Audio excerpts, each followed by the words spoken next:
everybody.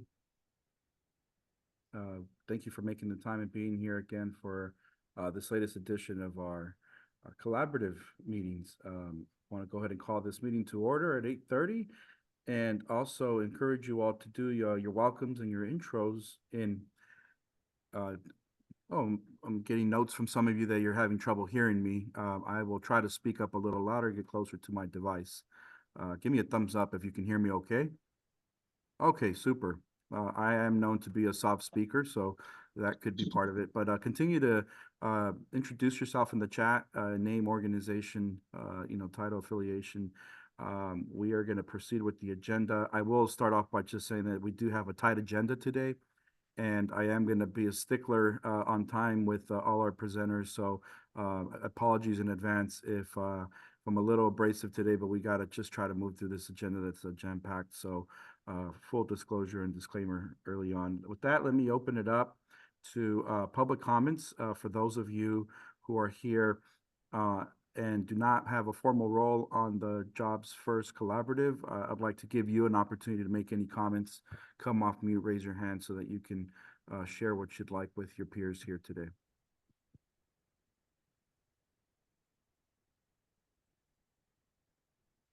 Yeah, I'm not seeing anybody. I don't see anything, Ish. Give it 10 more seconds. Sure thing. All right. Anybody? Okay, seeing none. Yeah, seeing none from the public comment section. All right. Well, with that, we'll move into item 3, which is an opportunity for those of you who are here as part of the collaborative to make any comments, provide any updates to your peers here this morning. Para los que gusten compartir algo, una novedad sobre actividades que están haciendo en el condado o una pregunta, comentario que quieran hacer con los demás compañeros, ahorita es el momento para levantar la mano o prender el micrófono y compartir. So feel free to raise your hand or come off mute if you'd like to share an announcement or make any comments related to our work. Give it a moment here. Any comments from any of you? You're not seeing anything on mine, Maria, Jesse? Any hands or? No. Okay. Very good. We'll continue to introduce yourself in the chat as we move through the agenda this morning. We'll now move into agenda item 4. This is an action item related to the sector investment coordinator approving those positions. So as part of the funding that Orange County received to execute the Catalyst element of this program, which is meant to help identify and support projects that are identified by you all that aren't implementation ready. These are projects that need extra support to get to implementation level so that they can be ready for resourcing and funding and build out.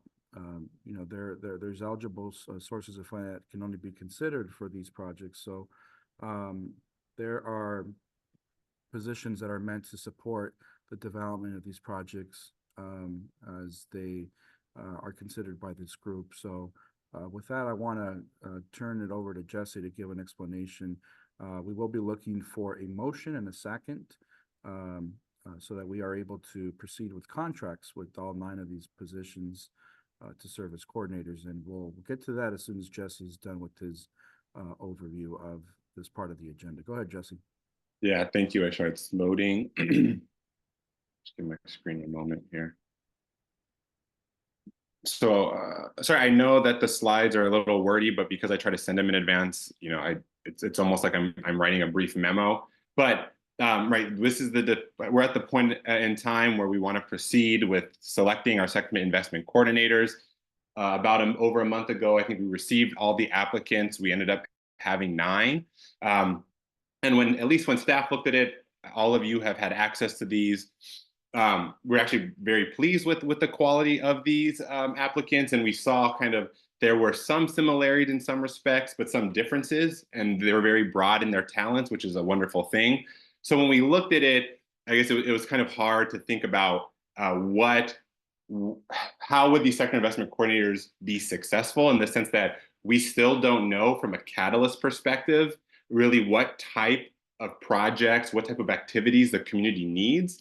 And so far, it can kind of be challenging to select, well, then who are the 5 best sector investment coordinators? So OCBC kind of had the idea, if it's possible, and we had to get clearance from the state, which we did, if there's a way that we could retain all the consultants because we don't know exactly what the activities or the skill sets that are required. For example, I think you all saw, First Five is someone who would like to be a sector investment coordinator. And if projects or activities kind of move into the childcare space, they would probably be one of the best consultants to help us with that work, this collaborative. If the project or activity was in the medical device space, then someone like Octane, if you see their strengths and what they've accomplished, would be a strong candidate for that. So the issue is that without knowing, if we only selected 5, and let's say there was consultant number 6, and they would be perfect for the activity they'd be perfect to support the activity, well, we would be excluded from using them. And so we thought that it would be best, and again, we have approval from the state, is if we can kind of contract with all of them, and on an hourly rate, we'd use them on an hourly rate. Essentially, like if you don't work, if you're not assigned a task, then you wouldn't get compensated. So we would like to try to go with that method instead of originally thinking we had to select 5. Just from background, the state really wanted the 5-person cap, thinking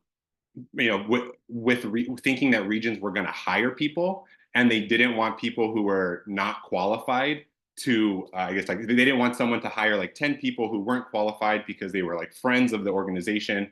And so since we weren't taking that approach, since we're utilizing consultants, and we all got to see, at least from staff's perspective, they were all qualified in their own right, that we'd like to kind of build a bench of consultants of the 9. And then depending on what we see or what needs to be done, we would bring in the consultant who had the best strengths for that. So with that, in order for us to do that, though, that is a deviation from the original plan because it wasn't quite in the state guidelines. But again, we got approval to do this from the state. And so we would need the collaborative to approve that so we can proceed with all 9 consultants. And as we work through Catalyst, we will start assigning the consultants different activities and tasks based on what the community needs are. And so with that, I know there are questions, and I think this is the only really the slide to address that. So yes, I'll leave this up and I'll answer the issue if you can kind of facilitate or moderate. Sure, yeah, absolutely. So we do have 2 people with their hands up. We'll start with Tony, who had her hand up first, and then we'll move to Gary. Welcome, Tony. Thank you. So if we found that there were projects or there was a part of implementing the plan that we didn't necessarily get covered by these 9, by approving these 9, are we closing the door, or is there a way for us to keep the door open to bringing in other consultants should this 9, because now you're using a pool? As I said, I'm not criticizing anyone that's there, but there are certain things that maybe aren't there. Yes, Tony, that's a great question. We didn't get clearance from the state as far as expanding it further than the applicants that we did, and I'm not sure. My sense is that, right, because you have so I'm speculating here, but there's no deadline on how to spend those funds for the sector investment coordinator, so I don't see why there would be a cutoff. So I think that the window would be open. I can confirm with the state. I just don't see in anything that I've read why that would be the case. I think that I would feel most comfortable as we get into this is to try to find a way to keep that open. As I said, I'm not suggesting these aren't qualified, but depending on certain areas that there might not, I mean, you can't be an expert on everything. Totally, yeah, which I think was always the trouble with these roles, considering the breadth of the scope of work. But great point. I will confirm, but I never read anything that limits us to these 9. Thank you, Tony. We have Gary with his hand up. Go ahead, Gary. Welcome. Okay. Thank you. I just had a quick question. Have you had a chance to talk to all of the 9 consultants to see if they're in agreement with this? As you know, the pie is getting cut up in 9 pieces rather than 5. So I guess directly to answer no, I think we wanted to start with this. If consultants don't want to proceed with it, I think it's more the collaborative decision that consultants have to agree more so than the other way around. But secondarily, Gary, it doesn't mean that it was probably never going to be an even split. Again, we just really have to know what the community wants. And if there's an overwhelming amount in one section, then that consultant will just kind of get the bulk of the work. So it's true, there's potential for more sharing, but we just don't quite know because again, we don't know what the community wants and their needs are. Okay. So that's kind of the longer answer. If it helps, I'll make the motion to approve the contracting with 9 consultants on an hourly basis. Well, I'd like to continue the conversation if we could. Yeah, Sure. go ahead. Yeah, just acknowledging there's a motion on the We have floor. questions in the chat ish as well, please. Yes, yes, Sure. I'm gonna proceed to those in a second here. So Jasmine was first. Jesse, we have, what is the timeline for selection? And then the follow-up to that is also with this approach, more different people or organizations would have applied. Is it possible to open up the RFP to build up the bench? So two-part question. So, The well, I timeline. mean, the selection would happen today, right? The selection was either gonna, Sorry, I meant Select- selection of the project. Like if we hit the bench today, then what's Yeah. the timeline going forward of the um, project? yeah, I mean, we would probably wouldn't.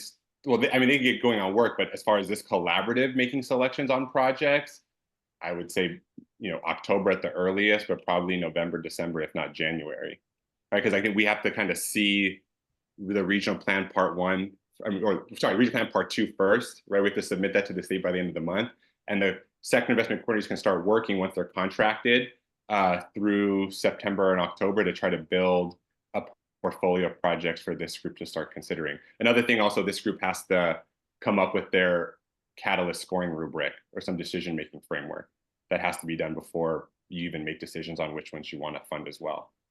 But they will start building that portfolio of projects and assessing what those needs are as soon as they can get contracted. And we did have an additional question, and thank you, Jasmine, for clarifying your question. I see in the chat also that Catherine is in the process of dropping the agenda packet into the chat so that you all can see who the 9 are. There was a question about who are the 9, but Luis Sarmiento had an extra question there about who would oversee their work or decide if and when to request work for them.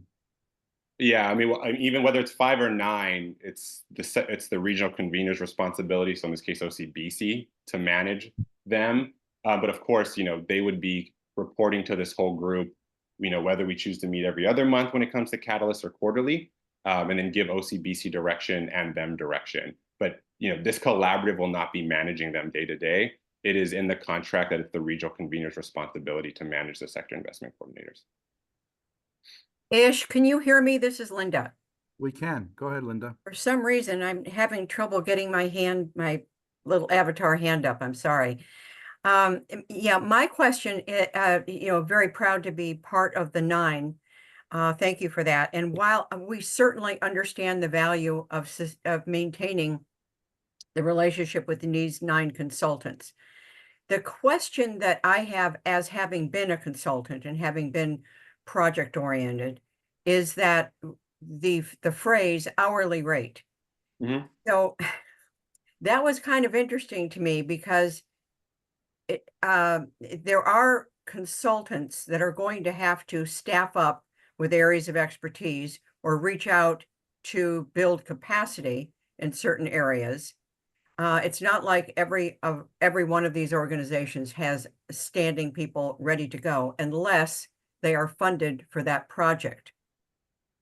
So the question is does staff intend to work through the Catalyst projects, make the assignments, and then agree upon a contract fee that equates to a certain number of hours of work?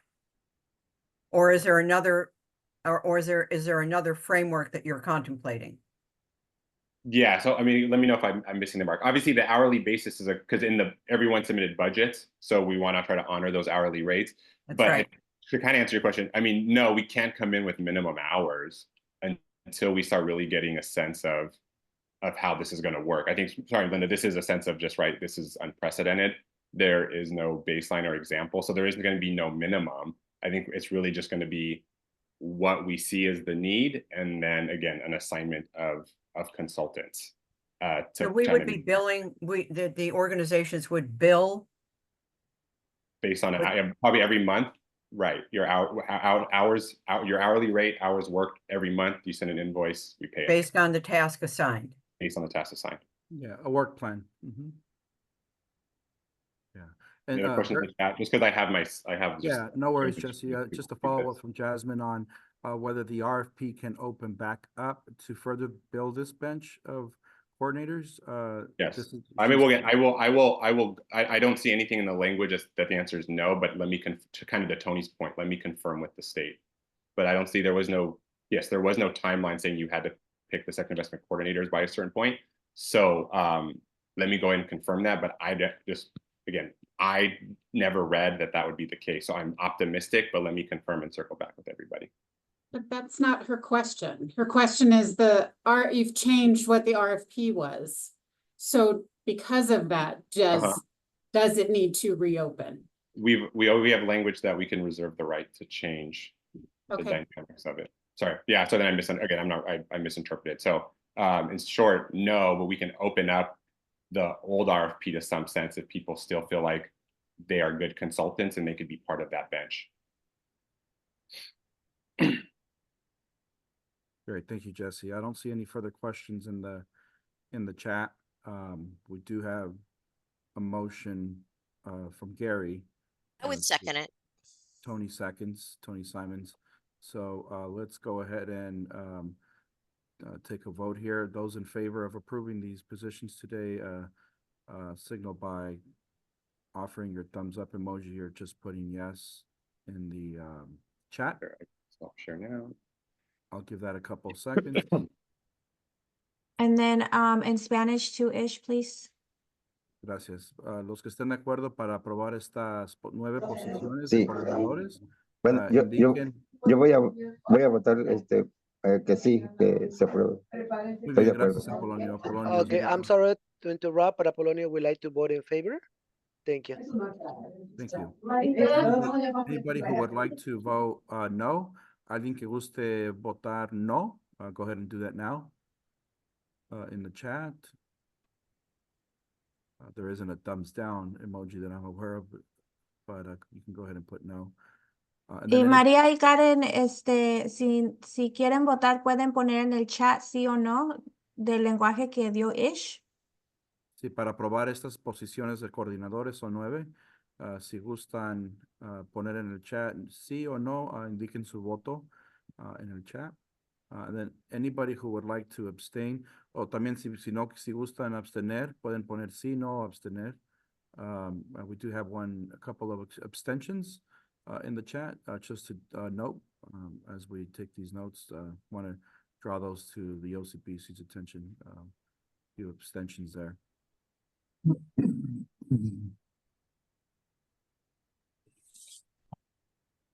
Okay, I think we have overwhelming support for approving this item, so we will move into item number 5. And I'm hearing that seeing that some of you are having trouble hearing me, so I will try to project a little bit further. We are going to move into a discussion for Regional Plan Part 2. As you know, the planning phase is with the second part of the plan is wrapping up on August 30th. The state is expecting the Regional Plan Part 2 to be completed by then. In your agenda packets that Maria circulated, you should have received the first draft of this Part 2 plan for review and for comments and feedback today. The state has given clear guidelines on what they want in the plan, which consisted of the priority industry sectors and strategies.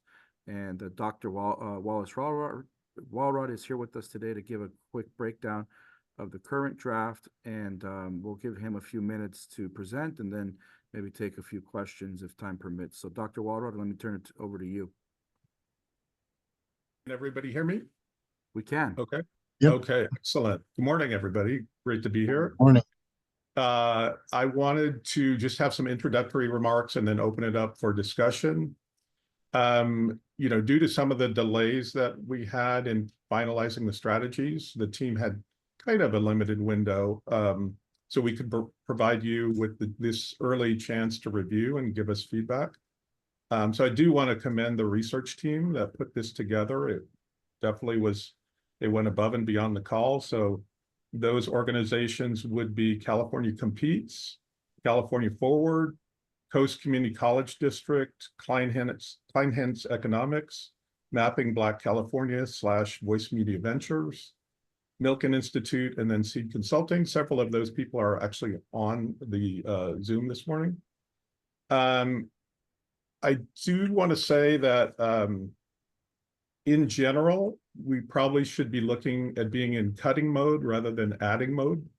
We are a little bit over the state's guidance on page length. And so with that, I thought what I'd just do is very briefly walk through the table of contents so that you understand kind of the process we went through. So we started out with the theory of change, and we actually got an email from the state, I think at 2 a.m. this morning, something 2:03 or something like that, reaffirming, you know, the theory of change needs to lead off this document. Then we added in the finalized top line strategies, those 8 strategies. Then we basically, from there, followed the state guidelines exactly for what is required for the document. And I think that the email from the state this morning reiterated that that was the right approach to take. So everything else you see in the draft document is basically follow the state guidelines to the letter. And so the consultants who worked on this had access to the state guidelines, all the strategies that different versions of the strategies that we went through, the finalized 8 strategies. And so they took that into consideration in basically all the content that was below that in the table of contents. The Orange County Regional Snapshot and the SWOT are just basically condensed versions of what was in the regional plan part 1. And then the rest was, you know, put together by this really, I think, esteemed group of consultants. So with that, I think rather than me talking a bunch, rather have discussion and feedback. And I think we're going to have about a little bit less than a week, or about a week, to review this, so that we have about a few days at least to consider and as appropriate update the draft. And with that, I think Ish, let's open it up for discussion. Will do. Thank you, Dr. Walrod. And hopefully my volume's a little bit better. We have a couple minutes for maybe 2 or 3 questions at most. So if anybody would like to raise their hand or come off mute, please do so now. And I should say, we obviously would love any feedback in writing that you can give after the meeting today, not to cut the discussion short. Excellent. Would anybody like to offer a question or a comment?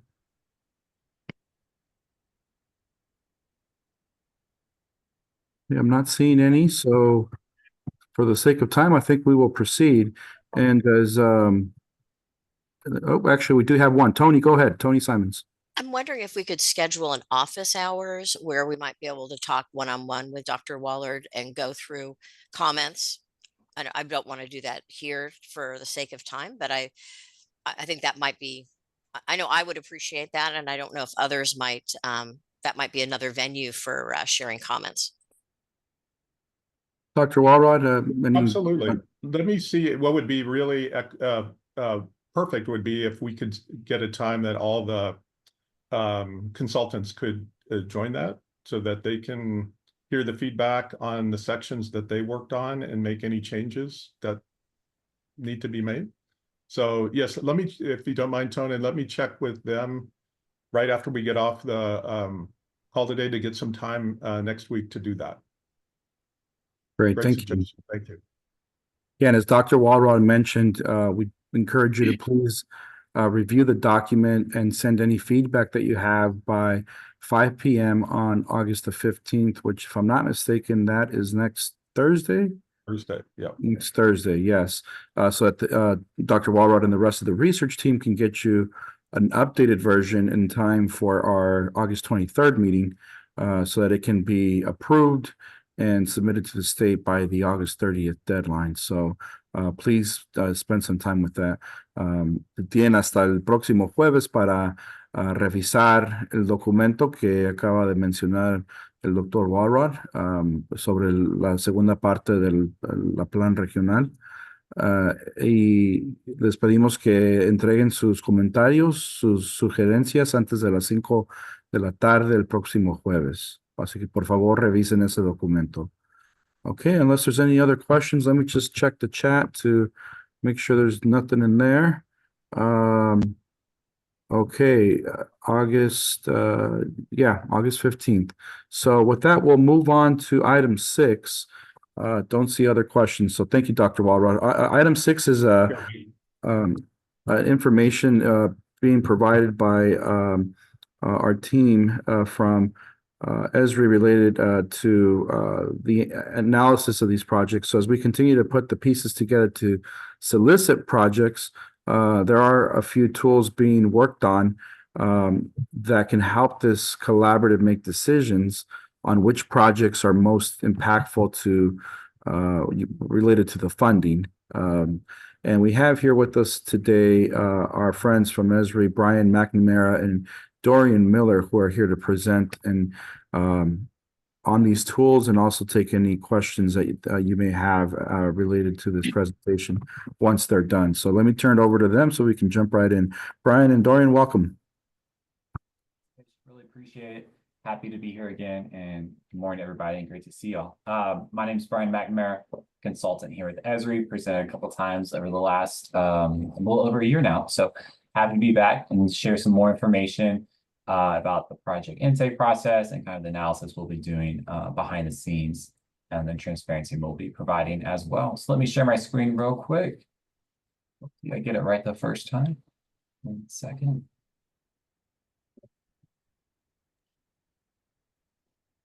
There we go. All right, so the PowerPoint's coming through. Yep, we can see that on the screen. All right. Bigger, still coming through. All right. Well, happy to be here again. Let me jump ahead and do a brief outline of what we're going to talk about today and kind of what examples we're going to demo for you. So I like to think of it as a 3-step process.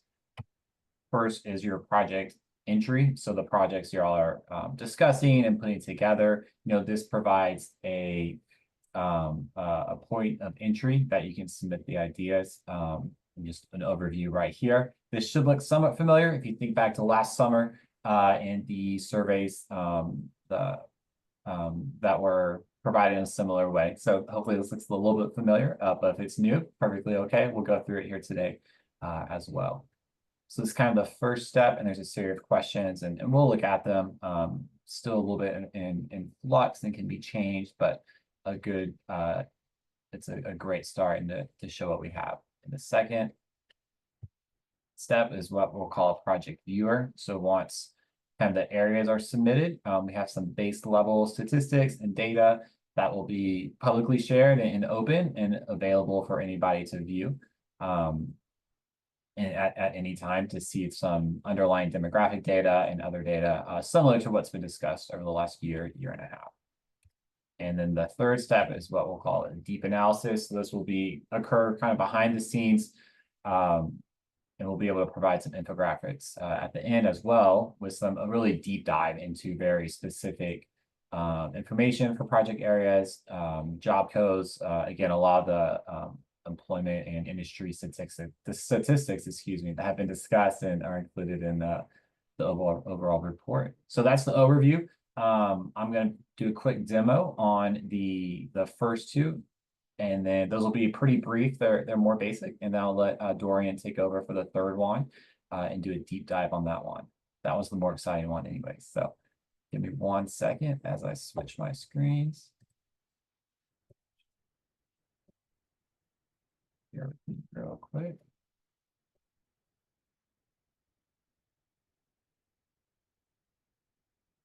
All right. Should be seeing the survey right now. And again, this should look similar to the ones from last year. It asks a series of questions. Some will be auto-generated, so you won't be able to fill them out, like project numbers and IDs. And that's just for behind the scenes stuff, just to keep track of it from a data standpoint. And there's a series of questions that will be like these, and some of them might slightly change. We asked to be filled out to the best of your ability.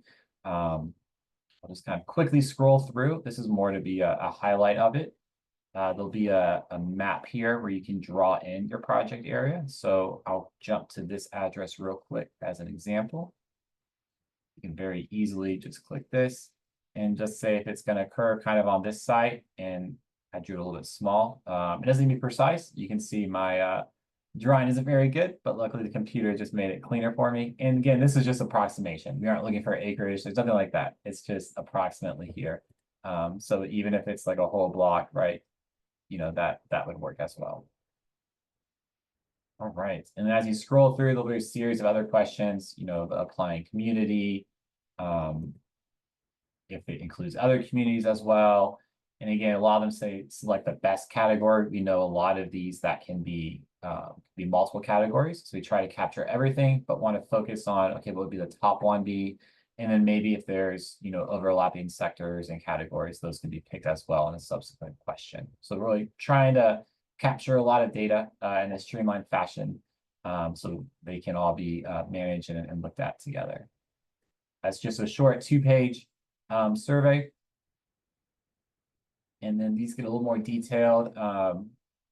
And if a company information needs to be submitted as well, such as an equity impact assessment, you click yes, and you'll see drop a file here, and you can just drop in a PDF, a Word doc, any other supporting documentation you may have. All right.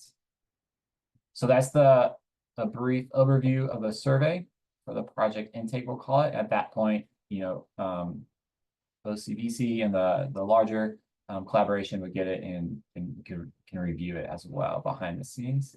And let me jump over 1 second to my next tab. And this is what we call the project viewer. Zoom out a little bit. Sorry about that.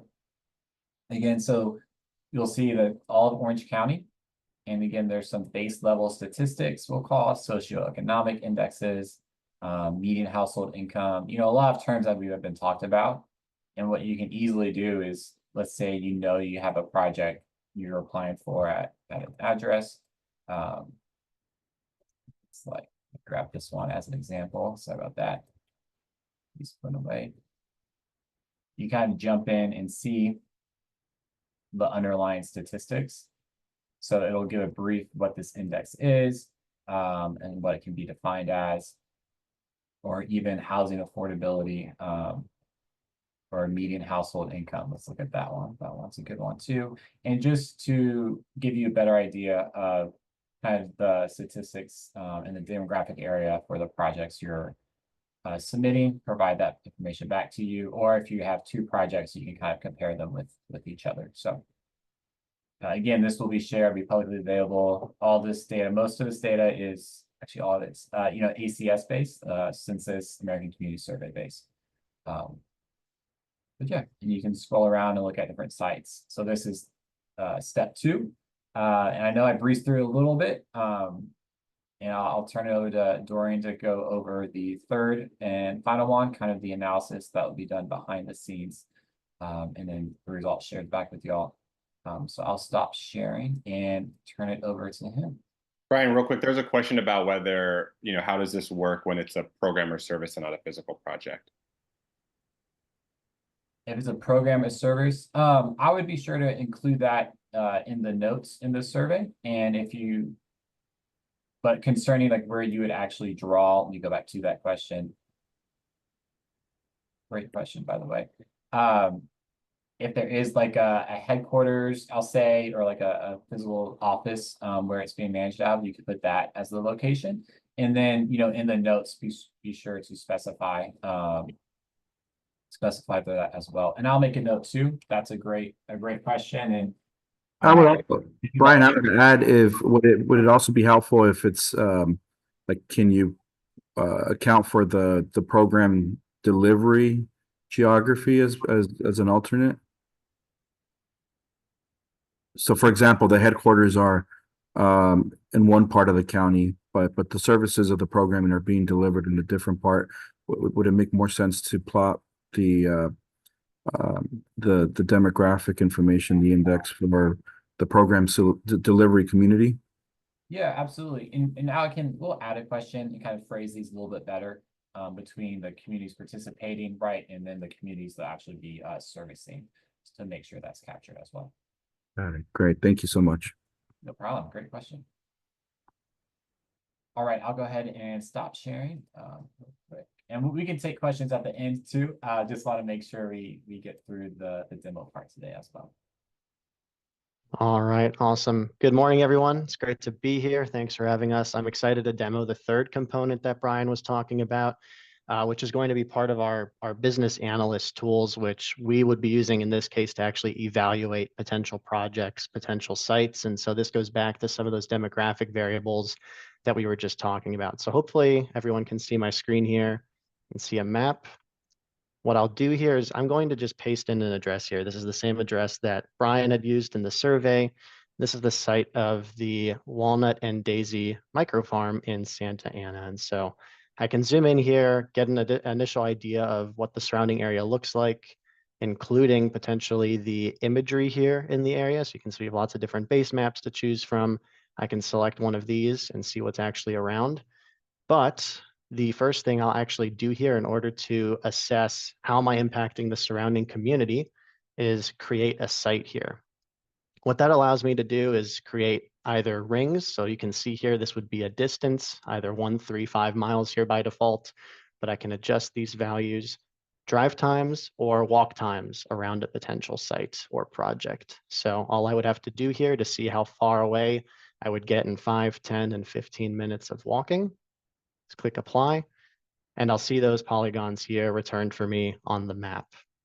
I've also previously run here, if I toggle this on, 5, 10, and 15-minute drive times to better understand how the community that's coming from each of those thresholds would be affected and actually who and what is within those various drive times. So what I'll do with this site now that I have it created, you can see I've labeled it here, is actually launch one of our custom infographics. These are really great tools because these allow us to actually visualize some of our thousands of demographic and other variables that are available in Business Analyst. So if I run this, we've created one that has variables that are relevant to some of the projects that are being proposed here to better understand the surrounding communities. So you can see right off the bat, I have what I would call kind of key facts about the area, including the total population within 5 minutes, the number of households, median household income, age, home value. But you can see we can go well beyond that and look at things like a diversity index. This is one of the great variables we have, how the population has changed over the past 2 decades and how it's projected to change in the future as well. And what I really like about some of these components here is it allows me to analyze that study area relative to a larger geography. So in this case, you can see my site values here in terms of the diversity index compared to the entirety of Orange County.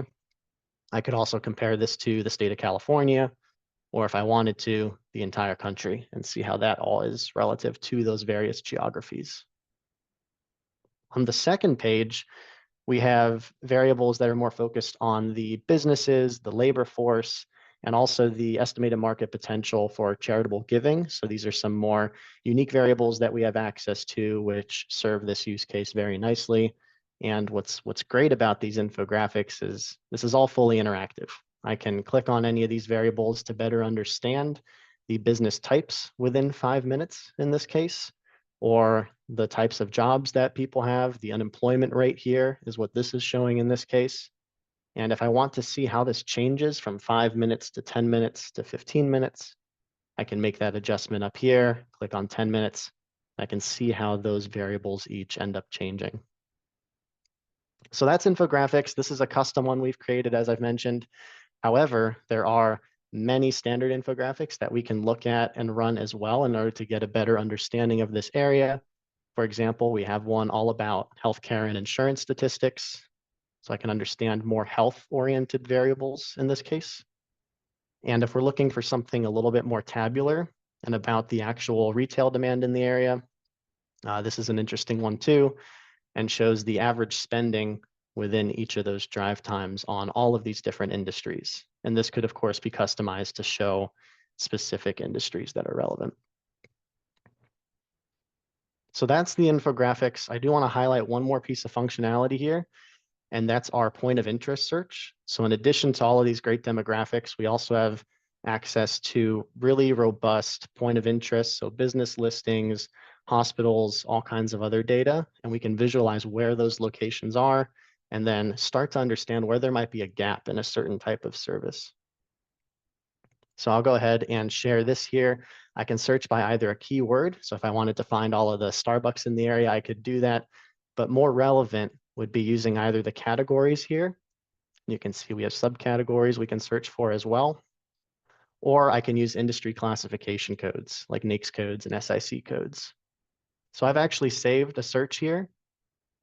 And this is going to fill in all of the NAICS codes for businesses that might be relevant to some of the projects that are being proposed here. So you can see these outlined here.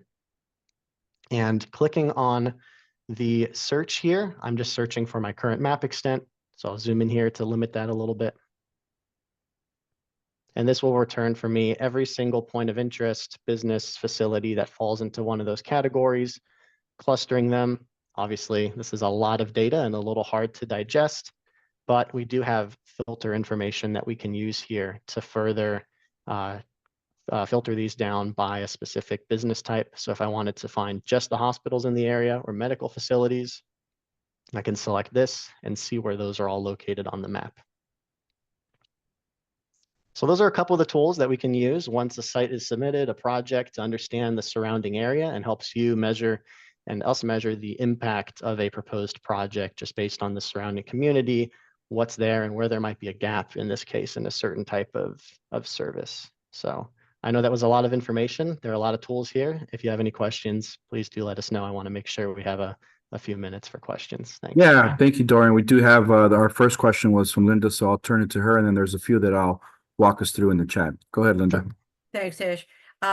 First of all, Brian and Dorian, I am a huge fan of Esri, always have been. I used it when I was in Texas, and I've used it in Arizona, so I'm a big fan. That said, I go back to Tony's question. This work is very project directed. In other words, brick and mortar, concrete, sort of geographic directed. And some of us are envisioning projects that are going to have a multiple city impact. And somehow we need to find a way to reflect that so that we're collecting good data. So if I'm remembering correctly, you can also do a side by side. So we could pull up the information. If we want to impact Santa Ana, Costa Mesa, and Anaheim, we could do a side by side, correct? Absolutely. And that's one of the great things here is we're doing this at a very specific point, but we could compare city to city or even site to site, just side by side here within the viewer. Or I'm assuming, Dorian, it's Wallace, custom geographies that we would just, it would ingest a shapefile of whatever the. Absolutely. Yeah. Thank you for that question, Linda. And I think it hits on Kate's question, Kate Klimlo, in the chat as well. Clade, if I didn't hit on your question, feel free to come off mute. Not really. I mean, what if it's app-based? So it's the entire county that could be served. What, you just have all the information in the county? Yeah, that would be one approach, right? We could run this on an entire county. Absolutely. That way you have an idea of who your target audience would be with a specific program. You could compare it, just like we showed earlier, to other geographies too, like the US. Like, how would the impact look throughout the county relative to do you have a population that I could serve within the county relative to the country? So there's not really a limit to how large or how refined this analysis is. I think there's still value in understanding what parts of the county might be most impacted, and just overall, what do the demographics, what do those statistics look like around the county? And then you're measuring a larger impact. Just to go back to Tony's original question, I think a suggestion might be to make sure the language in the form or this has an option for a virtual program or something. Sure. Instead of it. presuming that everything is brick and mortar, as Linda mentioned. Yeah, I think that's great feedback, and we'll make sure that that's phrased appropriately to avoid any confusion there. And Dorian, I have one more question in the chat, and then we'll Yeah. probably move Just on. I'm gonna jump in just real quick. And Oh, so go ahead, Jesse. I think, I mean, let's see what Esri comes back with, but just so everyone knows, on like, we have calls with the state, and the state has kind of this feasibility analysis. They have these consultants, and it's about physical projects, but we recognize that not all projects will be physical projects. So not to cut a little bit against here, if this tool is only most useful for those things, and that's where it's going to be applied, I think we have to recognize that. I would just let you know, because on that call, all the regions we're talking about, well, what about all these projects that are service-based? It's like, well, then we won't apply this analysis to that. So I think let's wait for Esri to come back. But one thing we have to recognize that there are going to be different forms and projects, and it's going to be us trying to analyze it with whatever tools we have to try to make that best decision. So I think let's wait for what Esri comes back with, but some of these comments just remind me so much of that call where the state was just really getting grilled about, well, what about all these other projects? Well, then they won't apply this feasibility analysis, because ultimately, just so you know, the physical projects have to be built, you know, within the timeline that the state will fund this thing. So if people have a great project, but it's not feasible to get built or finished, the state won't fund it. So just to add that little bit of layer there again, wait for see what Esri comes back with, but some of these comments were just very reminiscent of what people were clamoring about from the state as far as providing guidance. So again, we'll see what happens, but I just want to kind of acknowledge that. Yeah, thank you. Very helpful, Jesse, for that additional context. Our final question here that we're going to take, Dorian and Brian in the chat, is related to environmental impacts, public health impacts, if those are how those get monitored or reported with this tool. Yeah, it's a great question. We do have a lot of environmental variables accessible in here too. So I mentioned there's thousands, right? We focused more on the demographic side of things here, but those are available too. And Brian demoed in the application being able to visualize some of those additional contextual layers, seeing how it intersects with things like Justice 40 census tracts, or we could actually use some data from the EPA, for example. I know that they have some available, and pull that into to visualize proximity to areas where there are environmental impacts as well. So absolutely something we could measure and incorporate here. Great. Well, thank you, Brian and Dorian, so much. I encourage you to, drop your contact info in the chat if folks have any follow-up questions for you. And then there was a suggestion or two in the chat as well for you to consider on maybe providing a primer on how to apply this tool. So thank you again. Excellent. Yeah, thank you.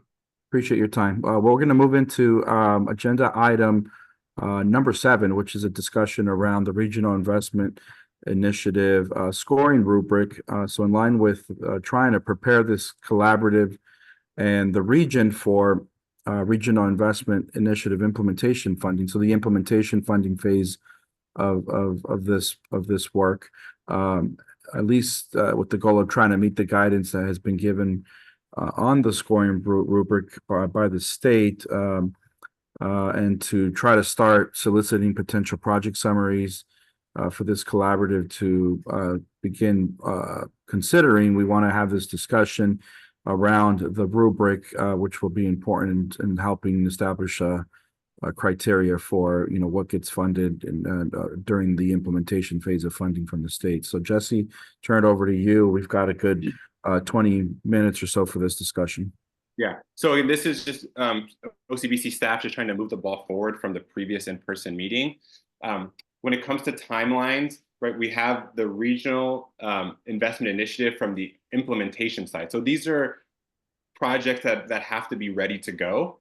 Catalysts that, for people who need more capacity building, who need some of those pre-development activities, that's what that's supposed to fund. There is going to be a pot of funding specifically for ready-to-go projects that are about equity, about economic development, about environmental sustainability. And so this is us just trying to prepare for that. The state will probably release the final SFP sometime next month. Then they'll allow, I think, 2 months for applications to be sent in. And then they'll make some preliminary or kind of on a rolling basis, they'll make some decisions, I believe, kind of again in November or early December. So this is still based on, admittedly, kind of the current framework that we have from the state. If the state chooses to change things dramatically when SFP is out, this document could change. But I don't feel comfortable just kind of waiting around. I kind of want to get things to you, and if we have to pivot, we pivot. Then to just wait until hopefully the state comes out with something at a time that they said they were going to do it, and then we kind of have to scramble and get things done. So really, how this is kind of structured, and also this is because also feedback was we have to try to sweep or scan what projects could be out there.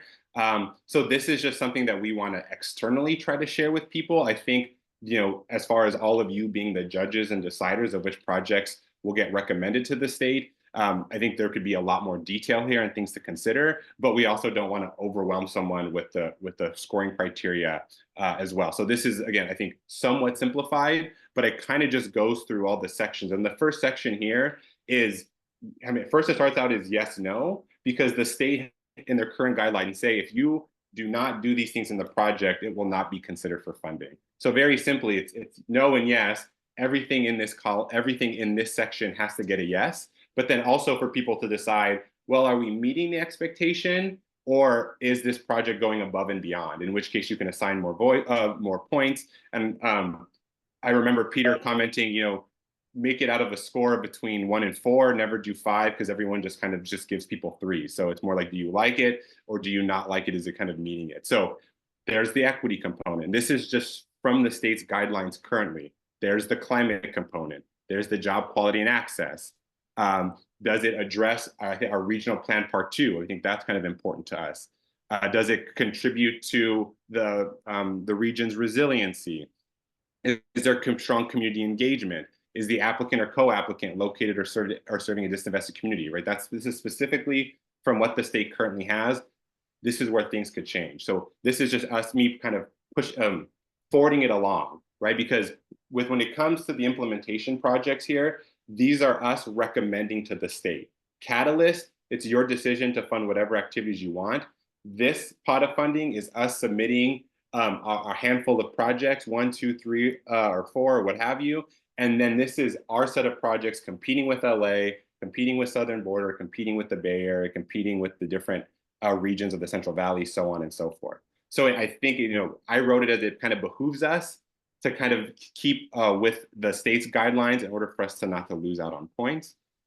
What you have here is the state also provided a supplemental section. So this is not yet like a yes, no, you have to do these things, but stronger projects will receive more points and therefore more likely to get funded. So that is essentially kind of copied and pasted or forwarded along. I just applied kind of a 0 or 2 to kind of give bonus points. So that's that section. But what I also wanted to acknowledge, and I didn't assign points for this, and this is where I welcome your feedback, because what you may not want here is, sorry, I'll take a step back. These are the 8 core strategies that was approved by this collaborative. And so I didn't assign it points because if it did very well here, but missed points here, like the state doesn't honor these as scoring criteria just yet. But I think that if projects are very similar in scores, that we should err towards the projects that are also meeting the strategies that all of you worked hard in finalizing. So there's the career pathways, apprenticeships, enhanced quality of life, all the way through. So I didn't assign it points, but if we see projects have similar scores, but we see that one project has 4 yeses and the other project has 6 yeses out of this section, then maybe we would err towards the one that has 6 or 8. And then you just have, I think, more, does the organization have the capacity to do this? Again, this is about implementation ready. So your capacity to deliver is going to be very important. Financial sustainability, that does the project have other sources of funding, which is important? Can the project sustain itself after it gets built, let's say, or after, not even physically, but even when it comes to services, how does it sustain itself? And then fundamentally, do the budgets line up? So there's no action item here. I just wanted to explain the document. Again, we will have to wait a little bit to see, or we definitely will have to wait to see what the state's final guidelines are. But this is a sense of how we could structure it so we can communicate to the community when we do have our own RFP to say, here are the things that are important to us. And so with that, I can go up or down on any section. Happy to take any questions about this. And then I can move on to just the Word document that was also in your agenda packet. So I'm going to leave the share screen up. So Ish, if you yeah, absolutely. So we do this is all draft form. This is all draft form, no action item here. but we wanted to get something proactively over to you for your thoughts and consideration. Yeah, and you're getting some kudos for being proactive on putting together the rubric in the chat, but there are also questions, particularly from Nate Greensides regarding the project rubric. When will we consider conflict of interest policies? Recognize the rubric creation can happen separately. I would just like to ask about it because maybe it will have an effect on the rubric. Yeah, so we are having discussions and working like kind of conflict of interest forms with charitable ventures, right? Because ultimately they're the ones who, I mean, I guess this project will go directly to the state. So the state provided theirs. There's nothing specifically in the state's baseline document that would prevent someone to work on the rubric. I would say that anyone is welcome to recuse themselves if they think it's a conflict of interest. But as was discussed at the last in-person meeting, inherently, all of you who were meant to be working on this were also supposed to be eligible for projects. I think as we've gotten down, I think we recognize things might get a little dicey, but you all invested this time under the impression that you would not be precluded from potentially to receive funding. In the original SSP language, way back when this started a year and a half ago, it was highly encouraged that people participate directly in this process, but also at the very least get approval from the collaborative. So that's kind of what I would say about, I mean, obviously there would be specific conflict of interest, like people who are an applicant would not be able to vote for their project. That's true, but if the question is whether you feel comfortable working on the rubric, there's nothing, I think, that is preventing us both from the state language or the fiscal agent that would prevent you from doing that.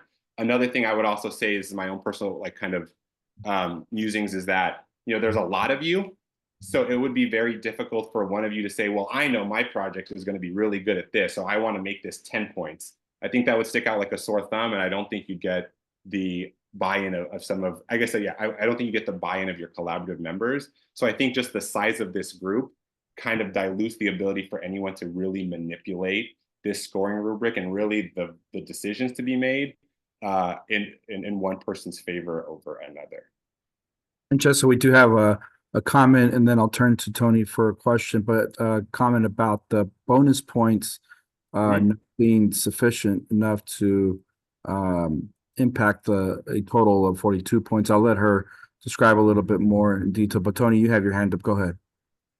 Yeah, I'm wondering what's the appropriate venue to provide feedback. This, if I'm understanding it correctly, this is just about whether or not the collaborative does a letter of support for the implementation projects.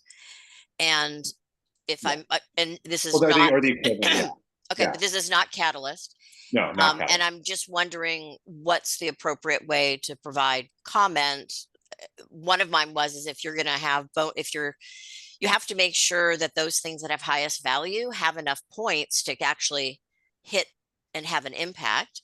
But the other one is if it's only implementation, then maybe a major criteria is the viability of the project. Like if we can only recommend, you know, so many projects going forward to somebody else's funding source that will rate and rank, maybe it has to be consistent with our values, but also will be competitive because we're trading opportunity. So this is fabulous that you've done it. And I'm just wondering the venue that we might have a discussion about that.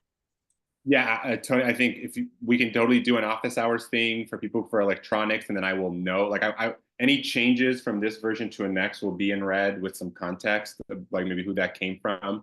So other than office hours, people can do electronically. Yeah, I welcome your ideas or anyone else's if there's other platforms or ways people like to participate. So I think, I mean, hopefully that answers your question, but if those two aren't satisfactory, let me know of any other method to kind of receive this input. Again, all of you have this copy now. Of course, in a follow-up, I'll send it to you again, whether you like electronic or whether you want to have a conversation about this, I'm happy to do both. And again, we will note in red kind of the comments of your fellow collaborative members before we go to kind of a final approval. Another question in the chat for you, Jesse. Should there be consideration of points for projects that are submitted by HRTC members? This question comes from Josefa.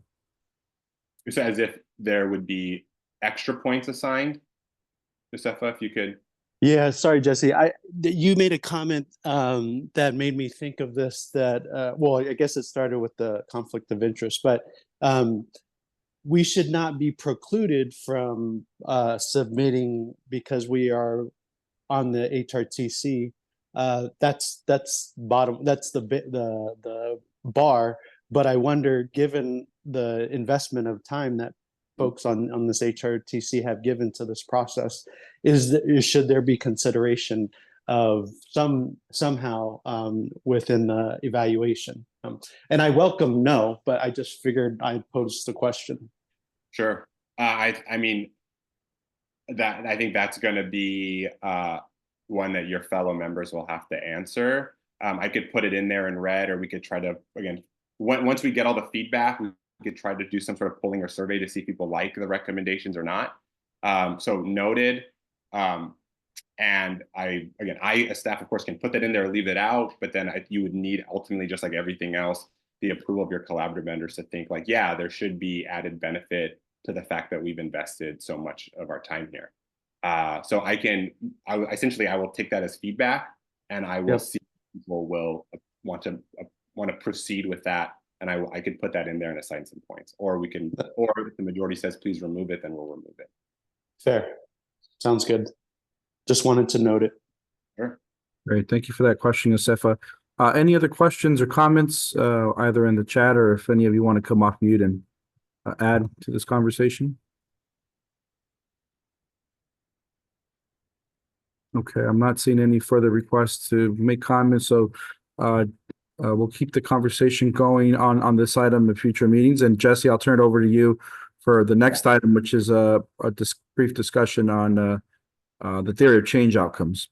Well, yeah, well, real quick, the last other thing was, again, in continuation of what was discussed in person about doing a sweep.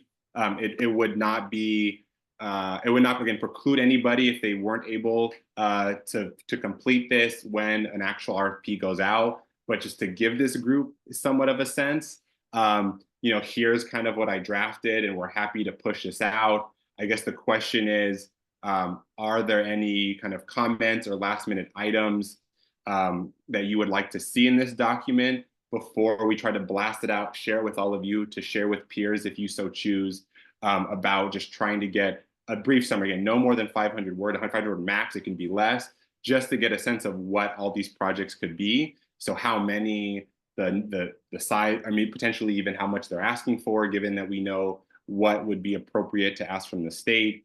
But I think it was requested that we try to do this sweep sometime in August. Luis, if I remember correctly, I believe that was your recommendation, and it seemed like it was seconded and third by some of your colleagues. I'm wondering if there's any input on this document here so we can send that out.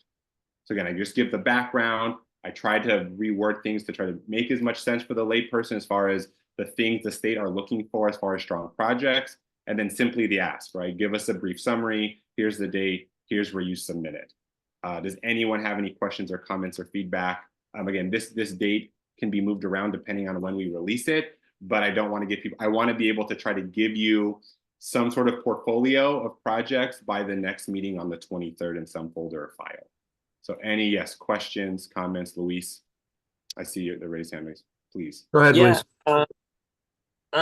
Thank you.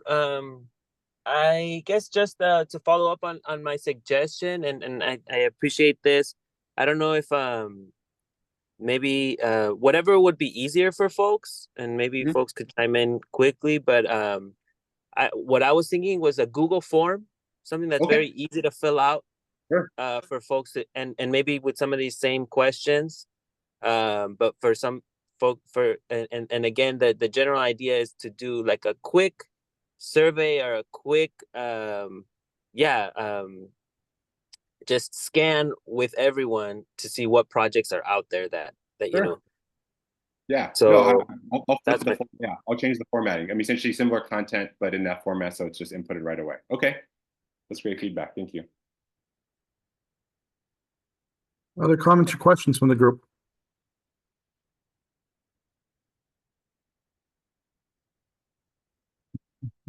Okay, then. Thank you. Let me go ahead. Yeah, okay, it's the theory of change, Jesse. Yeah, also in continuation of the in-person meeting.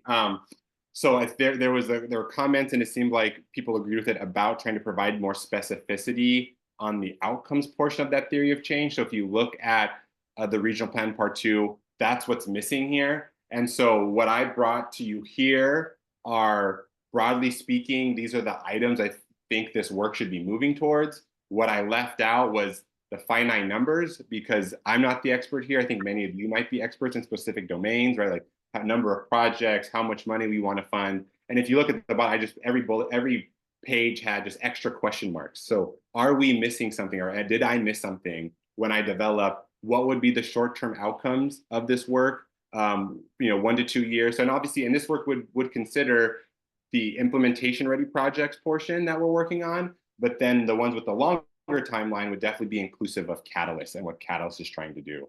So that's kind of what you have here. So again, this is still draft form, although I'd like to try to finalize this by the August 23rd meeting, so you guys have a final version with the regional plan part 2 for approval.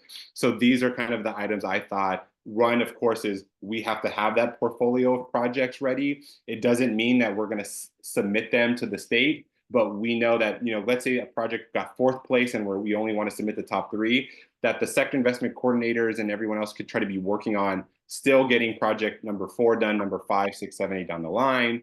How much money would be successful for us to try to secure in state, federal, and private and philanthropic dollars to develop these projects, outside, it can include or outside of whatever the regional investment initiative pot of money from the state is there. And because our ability to support organizations engaging. So how are we building capacity in the first year or 2? That's definitely a role of the sector investment coordinators.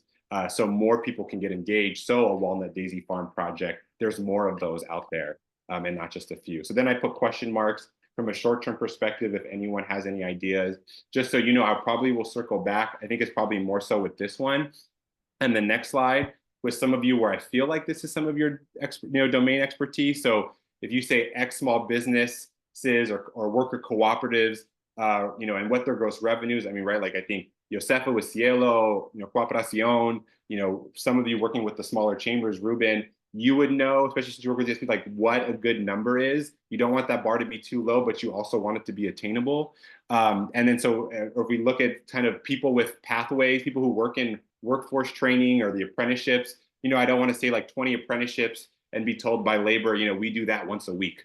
But you also don't want to be 200 and say you're never going to get there. So that's why there's X's there. I welcome anyone's input where you see an X on what you feel like is a reasonable number, but know that later today and into next week, I'll probably be reaching out to those who work in this space more regularly about what a reasonable number is. But I just wanted to make sure, are we even trying to address and hit upon the right outcomes? And I know there's some raised hands. So then this is the long term, which would include intermediate term, but longer term. But obviously in 5 or 10 years, these numbers should be higher. With more time, we should be able to secure more money. With more time, more people should be getting trained. With more time, business should be open up and be successful. And we should be able to fund more infrastructure, so on and so forth. So with that, I think there's already some raised hands and questions. Yes. Jump to any slides you'd like, just let me know. But I just wanted to say, what other outcomes that are missing here that you'd want to see here? Or even, I would say let's focus more on that. If you have some recommendations on the numbers, we'll take those, but I also don't want this section to take up too much time. Great, thank you, Jesse. And I saw Kathy's hand up first, so let's turn to you, Kathy. I love it. I'm going to analyze this a little bit further after the call to give you maybe outcomes and get that to you later. One of the things I keep in the calls, the last few calls, I'm getting a little confused because we've got Catalyst going on, and then whether it be regional implementation. And I wonder if we, for the sake of like a visual aid in the calls moving forward, and I can help create maybe this if that's something that would be helpful, but something where we have like a column and we're talking about Catalyst and regional implementation. We're just talking about Catalyst, or we're just talking about, because I feel like we're going to have this overlapping of things going out. Like the last thing that you showed us was beautiful. The California Jobs First Regional Investment Initiative request for project summaries, but it's going to be coming out for something that we're going to decide on. And I think people are really concerned with whether they're going to put a Catalyst application forward too. And so they're mixing up which thing, and is it for both or just one? So anyway, that's just a visual aid. probably because I'm a visual learner, friends, that maybe will help us moving forward while these two things are concurrently going on because they're overlapping from a time. But it's all beautiful, Jesse, and I would be happy to engage in conversation, as you know, with any any impact I can provide later. So fully noted, Marie and I in California Forum will work on that. And then yes, about, of course, any of these and things that generally are in your wheelhouse with the K-16 collaborative and all things OC pathways. Yeah. Next. Great, thank you, Kathy. Linda, we got your hand up next. Go ahead, Linda. Yes, thank you. And thanks, Kathy, for that question. That was part of my, that was part of my question and comment too. But the other thing, I want to remind us all that this is a jobs mission driven initiative. And I know that when you send out that original piece, Jesse, that you showed, where you do a sweep to see what projects are out there. I think we really have to drive the point home that this is about reinventing, reinvesting in upskilling, reskilling quality jobs. And rather than just propping up, I don't mean just, but rather than propping up something or making some backyard project, fabulous. It is about job creation and job sustaining within the infrastructure of the all the other environmental equity and so forth. So I just think we have to make that very clear when we send that material out, and subsequent material like this, Jesse, which you've developed beautifully, that people understand this is really about jobs. Otherwise, we're going to get flooded, I think, with a lot of things that are superficial or superfluous or on the perimeter. Jesse, you have a question, a hand up from Josefa. Go ahead, Josefa. Yes, I'm referencing the short-term outcomes, 1 to 2 years, and I see that there is language around, as it relates to jobs and businesses created, there's a connection to disinvested community members, but I don't think it's explicit of how we're keeping ourselves accountable for that. Like, how are there demographic benchmarks that we should be targeting so as to make sure that these jobs and these businesses that are being created are concentrated in these disinvested communities? So that's more nuanced. I'm sure this is we still have to tease this out, but just wanted to name that to assure that we continue to hold that focus in addition to the job creation and business creation.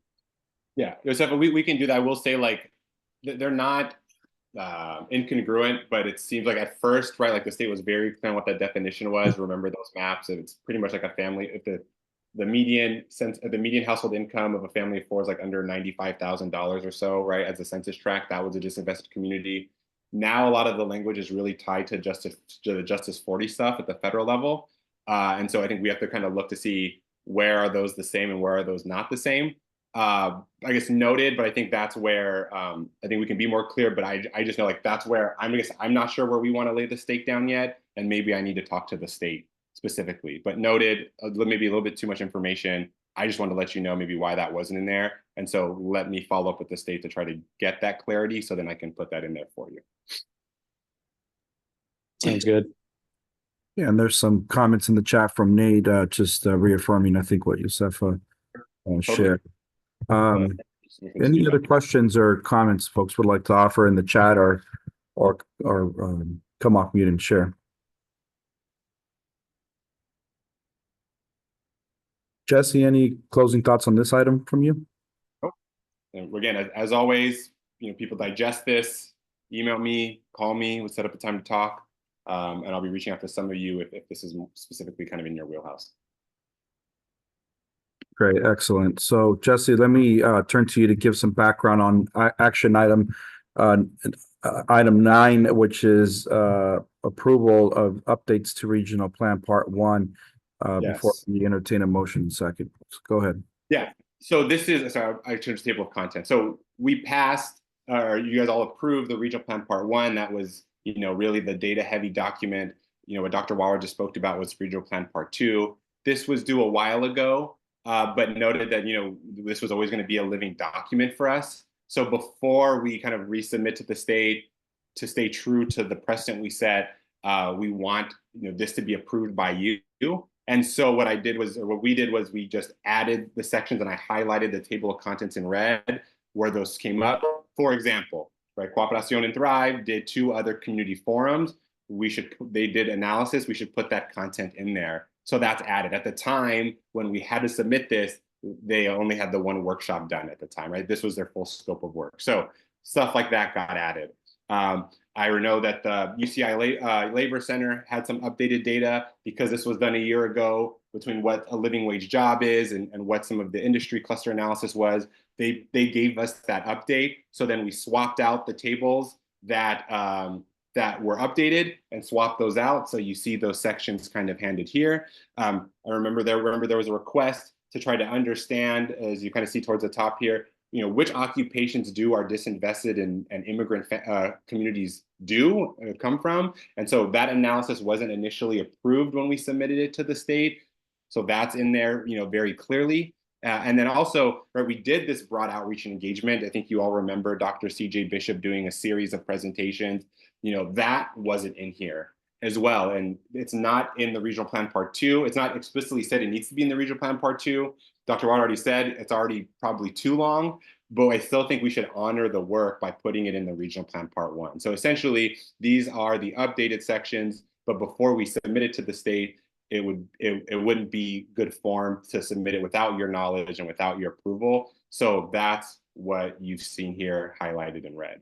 And so with that, unless people want parts taken out, do not feel comfortable with these sections taken, without these sections included, we would need kind of a motion and second to submit this updated document to the state. And then again, I'm happy with this extra time to jump to any section if people want to see it. I just thought it would be easiest to highlight kind of the portion in red to know where the changes were, so you don't have to reread this 400-page document. Thank you, Jesse. Any comments or questions from the group? Yosef, I see, is that a holdover hand from the last item? Oh yeah, sorry, I'll take my hand down. No worries. Gary, I see your hand is up too. Go ahead. Hi, Jesse. We, at least from my standpoint, I just got this a couple of days ago. Sure. And I really haven't had a chance to read all this and not in a position to approve it today. Is this going to be something we have a vote for 4 or 5 days or end of next week, or give us at least a chance to review it? I think that'll be the prerogative of this collaborative. I'm happy to include it on the August 23rd meeting, but then you're also approving this and the regional plan part 2, right? Which is the other. So that's really up to this group. Again, if enough people feel like they can proceed with it, then that's fine. If they want to wait, we have time to wait. We do. I mean, I guess in short, we do have time to wait. It's up to this collaborative to decide whether they're comfortable proceeding with this or whether they want to wait till the 23rd to approve it. Any comments or recommendations from others on whether to proceed with approval of this item today or withhold it to the August 23rd meeting? Melanie, go ahead. Thanks. I agree with Gary. This was a hellish week and I was able to skim it, but not actually read it. And so I would prefer a little bit more time. Great. Thank you, Melanie. Any others want to chime in on preference for the broader group's consideration?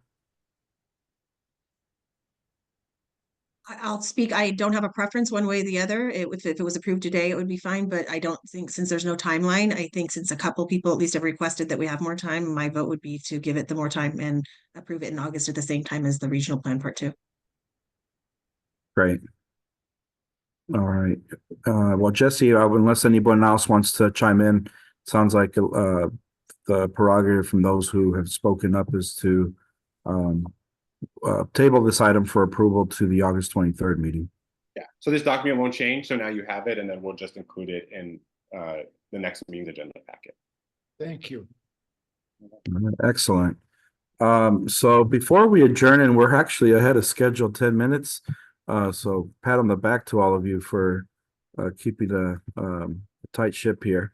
But before we adjourn, I want to highlight a couple of items. First, I want to highlight something that Maria sent out in her email a few days ago related to funding that's come from the U.S. Economic Development Administration, which is an opportunity for this group to consider resources along in the spirit of braided funding that we talked about in person and this leverage funding.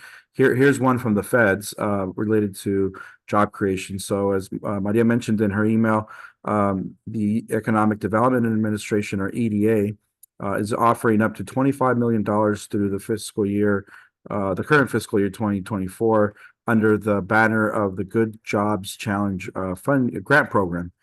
This initiative aims to strengthen regional workforce training systems to help individuals secure well-paying jobs in industries, I think, that are salient in Orange County in your case, and very much aligned with the sort of exercise we're doing under California Jobs First here. So this is where, you know, the work that you've been up to through this process can pay some dividends and other funding sources.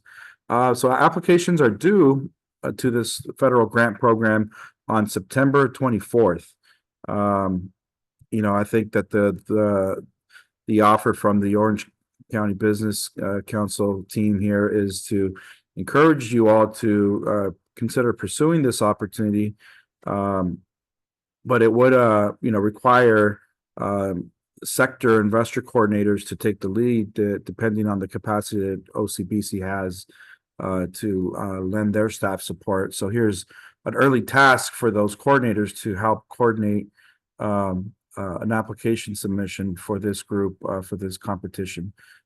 So please make note of that. I think what would be helpful there is for any of you who want to be involved or contribute to the thinking of proposal submission for this program, reach out to Maria, who had just dropped her email address in the chat again for us, and indicate your interest in having your organization play a role, or at least help to the thinking of what this could look like for Orange County. This will be a very competitive program. I am aware of other regions in California that have organized around California Jobs First that will be competing for this as well. And this is a national grant challenge, so you will be up against other parts of the country as well. But I think you have a lot of really good quality work here that's been accomplished in the last few years, and certainly beyond that could make a case, a strong case for Orange County. So please indicate your interest there to Maria. The second thing is I want to remind everybody that about the Jobs First Regional Investment Initiative Forum that is taking place in person. So this is an in-person event that will provide updates on what you all have achieved under this program thus far, and discuss, provide a forum for also discussion on how the community can continue to engage as we get ready to transition to the next phase of this program, which is, you know, regional, the funding of regional projects, as we've talked about here today. And so keeping that community engagement and contribution alive and well will be an important thing to continue to include in the work that this collaborative does. The forum will provide a space for some of that discussion to take place. The event will be held at Santa Ana College on September 24th from 4 to 7 p.m. If you're interested in more information, registering, and if you want to share this opportunity with the broader set of stakeholders, please, you know, follow up with Maria as well. She sent this information also on Sunday to you all, along with the agenda packet that was used for today's meeting. So if you want to do some follow-up there or want more information, Maria is your point of contact. We encourage you to register and attend, and definitely invite others to do the same. So additional details will be provided in the coming weeks with more specificity on the program and any other updates related to that September 24th event.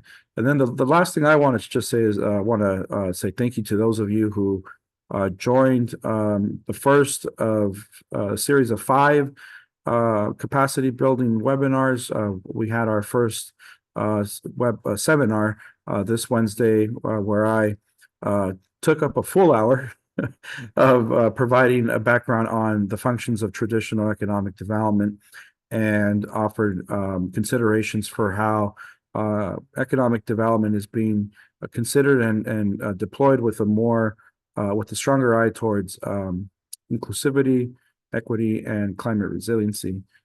We do have that seminar recorded along with the goal of recording the next 4 seminars. They will be those seminars. That seminar series is intended to really help those of you who are not in the day-to-day of economic development become more attuned to what the practices are of folks who are in that day-to-day, what some of the considerations are for new models of economic development, the workforce functions, and other topics that'll be discussed in the next 4 seminars. It's a lunch series that takes place for the next 4 weeks on Wednesdays from 12 to 1. So if you're interested in learning more or have people in your community or constituents that you serve that you think could benefit from this Lunch and Learn series, we encourage you to also reach out to Maria for giving you some feedback on that.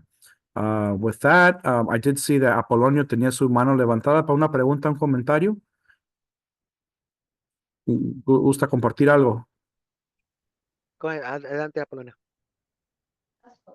Sí, mira, quería comentar de que I respecto would al like to documento make que a comment se in está regards to the proponiendo document de that que you are se vote proposing, hasta el and I'm 23. referring to the Creo que Economic Relation tengo Fund, 2 puntos. Orange Uno de County ellos es Regional I'm Plan gonna Part ask, 1. And I have one permítame un point. segundo. If I can have our interpreter, let's let Apolonio go first, and then if you can follow up, because we're getting simultaneous. Okay, hold on for a second, please. Adelante, Apolonio.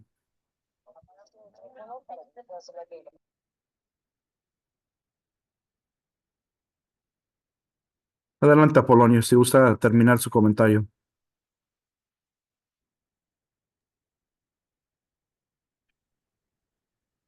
So I would like to make the comment. I would like to have this document to be reviewed before we have the vote. We Sí, won't be gracias. able to make any amendment on the document. Sí, muchísimas gracias, Apolonio. Gracias por hacer su pregunta. Quiero confirmar que se ha decidido que el documento que íbamos a aprobar en el número de agenda 9, si estoy correcto, déjenme confirmar. Lo vamos a considerar, en vez de hoy, se va a considerar para voto el día 23 de agosto. Entonces el grupo estuvo de acuerdo con usted también que desean más tiempo para revisar y ofrecer sugerencias para el documento. Entonces hoy no se aprobó el documento del Plan Regional Parte 1. Se va a traer para atrás al lado con el documento Parte 2 del Plan Regional el día 23 de agosto, que es la próxima reunión virtual. Entonces, quede con certeza que eso no sucedió hoy. Just confirming for Apolonio that we indeed tabled item 9, approval of Regional Plan Part 1, and we'll be bringing that back to the group on August 23rd along with Part 2. So with that, want to just say thank you to everybody for the time today. Great job on staying on schedule and on the timing. We got through our agenda, got some great feedback from all of you. Thank you to our presenters from the Esri team as well. And as always, thank you to our fearless leaders and Maria and Jesse for all their work in advance of these meetings and their preparation for these meetings during our time together today. So thank you all. Have a great weekend. Stay safe out there. And please reach out to Jesse, Maria, or I if you have any follow-ups from today's discussion. Materials to come soon via your inbox. Have a great weekend. Take care, everyone.